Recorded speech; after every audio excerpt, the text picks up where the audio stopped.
Digital world super fast గా మారిపోతుంది. కానీ మన ఇండియాలో 2000s లో తెచ్చిన ఐటీ యాక్ట్ తోనే నడుస్తుంది. కాబట్టి మన గవర్నమెంట్ కొత్త లా ని తీసుకురానుంది. అదే డిజిటల్ ఇండియా యాక్ట్. ఇది ఒక మోడర్న్ లా.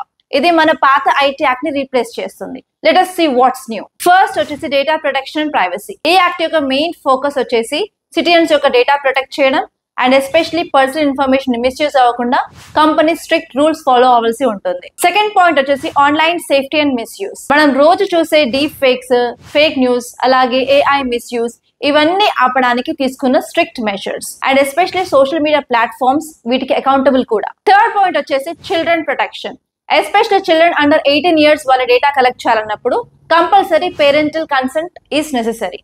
అండ్ అదే కాకుండా కిడ్స్ డేటా ప్రొటెక్షన్ కి స్పెషల్ గైడ్ లైన్స్ ఉంటాయి. ఫోర్త్ వచ్చేసి platform responsibility. Especially big tech companies కి extra rules and regulations and audits mandatory అని చెప్పారు. ఫిఫ్త్ పాయింట్ వచ్చేసి cross border data rules. Especially ఇండియాలో కలెక్ట్ చేసిన డేటాని ఫారిన్ కంట్రీస్ కి పంపకుండా proper restrictions and rules and regulations ఉంటాయి.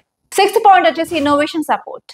ఎస్పెషలీ లా అనేది మరీ స్ట్రిక్ట్ గా కాకుండా స్టార్ట్అప్ ఈకో సిస్టమ్స్ ని అండ్ ఇన్నోవేషన్స్ కి ఎంకరేజ్ చేసే విధంగా బ్యాలెన్స్ మెయింటైన్ చేయాలనేది వీటి ఉద్దేశం. సో ఫైనల్ గా ఈ డిజిటల్ ఇండియా యాక్ట్ యొక్క మెయిన్ ఆబ్జెక్టివ్స్ ఏంటంటే safe internet, data protection, user privacy and responsible technology usage.